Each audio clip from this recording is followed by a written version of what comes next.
Según cifras oficiales, en Ecuador hay cerca de 48.000 casos de COVID-19 confirmados. El 90% de ellos se han recuperado. Para el ministro de Salud, Juan Carlos Ceballos, esta cifra evidencia que la enfermedad está controlada. La pandemia está en el país y particularmente en Quito, en Pichincha, bajo control. De los 47.943 casos confirmados que tienen un PCR positivo, que fueron casos diagnosticados, un 90%, es decir, 42.306 son pacientes recuperados.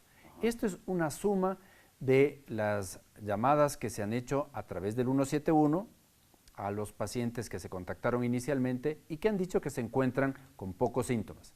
También son las altas hospitalarias y pacientes completamente asintomáticos que han utilizado la aplicación Ecuador CC, Salud Ecuador CC, y que también se sienten que están sin síntomas. Es decir, 9 de cada 10 personas se encuentran recuperadas. En entrevista para Ecuador TV, el ministro ratificó que en el caso de Quito también hay un control de la enfermedad. Se me pregunta de Quito, porque Quito es lo que está ahorita llamando mucho la atención.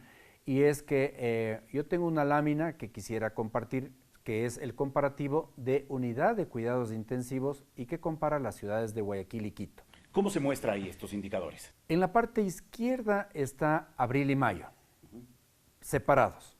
Y ustedes pueden ver que el número total de camas de unidad de cuidados intensivos que teníamos en el mes de abril era de 71, y de las cuales el 92% estaban ocupadas. Esto es abril, Guayaquil. En mayo tenemos un aumento del número de camas. Nosotros trabajamos duro para que el número de camas estén disponibles en Guayaquil, pero ya el porcentaje de camas en el mes de mayo en Guayaquil baja al 54%, el nivel de ocupación. En el extremo derecho del gráfico ustedes ven solo Quito, y yo he puesto solamente junio, estos primeros días de junio, en los cuales primero hay, en comparación a Guayaquil, un número muy grande de camas. Llegamos a tener 141 camas, de las cuales el 87% están ocupadas.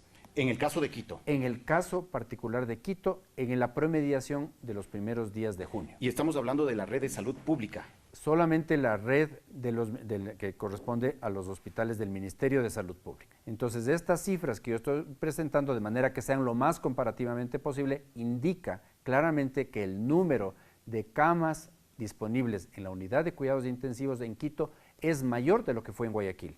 El ministro reconoció que en varias casas de salud de Quito no hay por el momento capacidad para recibir a pacientes con COVID-19 en las unidades de cuidados intensivos, y dio explicaciones sobre esto. Esta es una cuestión que se llama de la efectividad del manejo de las camas de cuidados intensivos y de las camas de emergencia.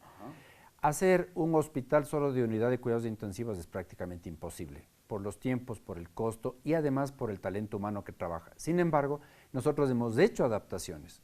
Un ejemplo, el Hospital Eugenio Espejo. En el Hospital Eugenio Espejo, todo lo que era el área de emergencia, que funcionaba hasta el mes de febrero, marzo, se transformó en unas unidades de cuidados intensivos adaptadas para la circunstancia.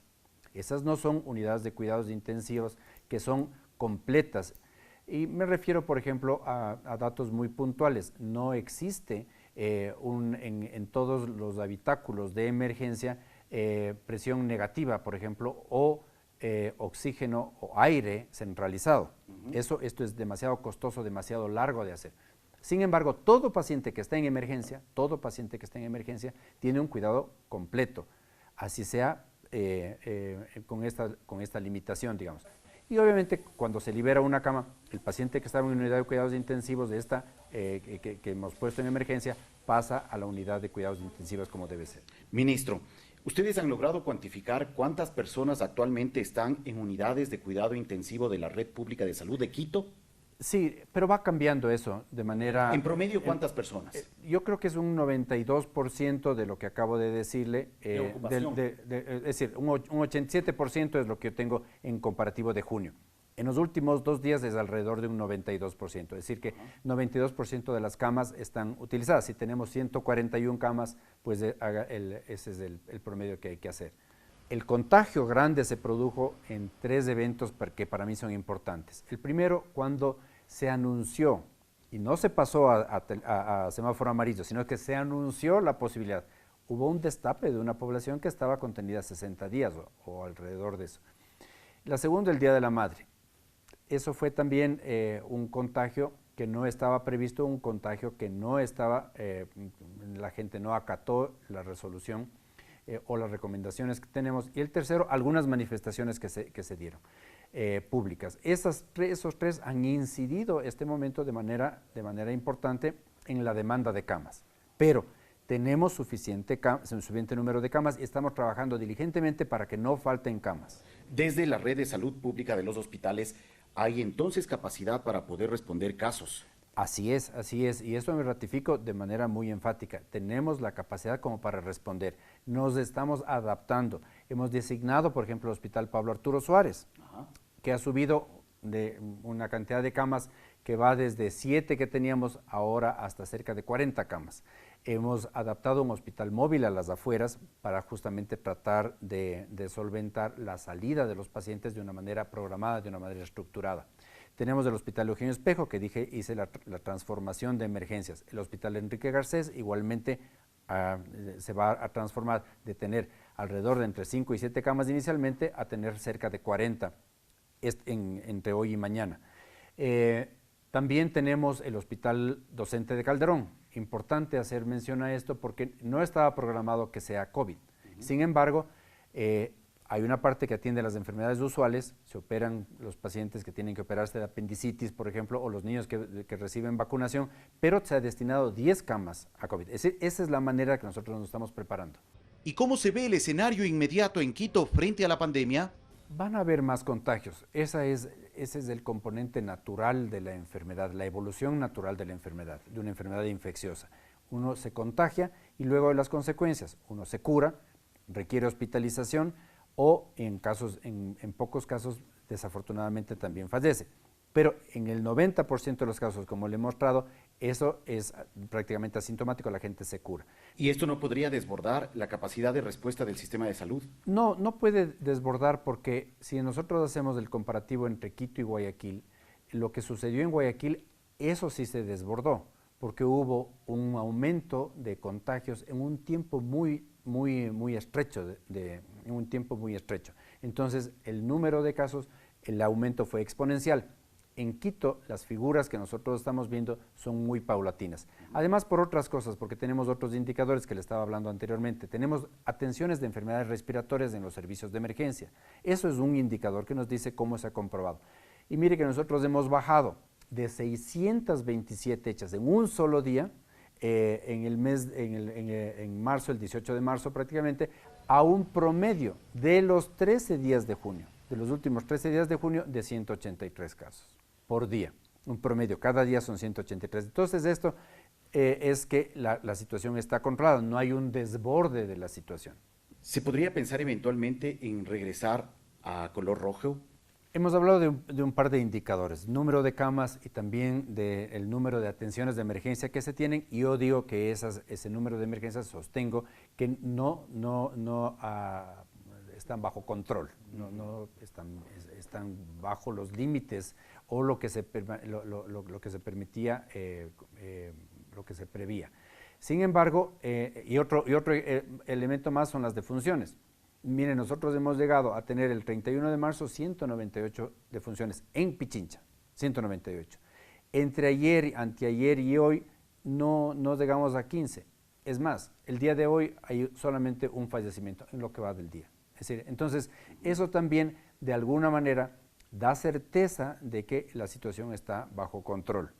Eso no quiere decir que tenemos que desbordarnos como comunidad, ir y hacer reuniones, fiestas, tenemos que tener cautela en el asunto, tenemos que utilizar la mascarilla, tenemos que lavarnos las manos, tenemos que limpiar las superficies y que tenemos sobre todo mantener el distanciamiento. ¿La situación que se vivió en Guayaquil es comparable con lo que está ocurriendo hoy en Quito?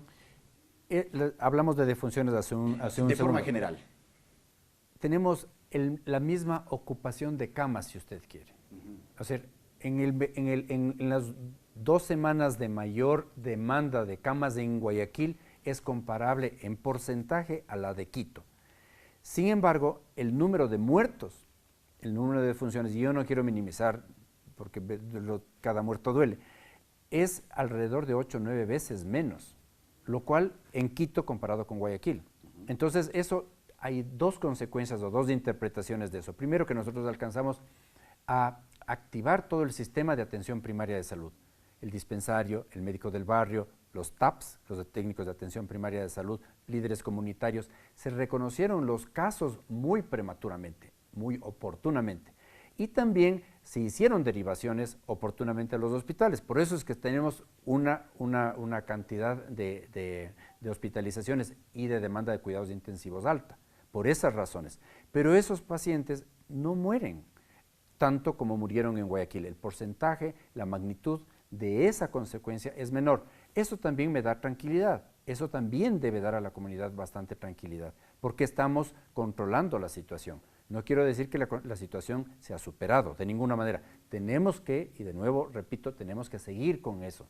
Tenemos varios meses de esto que van a hacerse y los contagios van a irse expandiendo porque ese es el curso, la evolución normal de la enfermedad. El ministro de Salud señaló que el número de contagios aumenta en ciudades como Santo Domingo, Cuenca y Esmeraldas. Reiteró que frente a esta realidad hay una capacidad sanitaria de respuesta.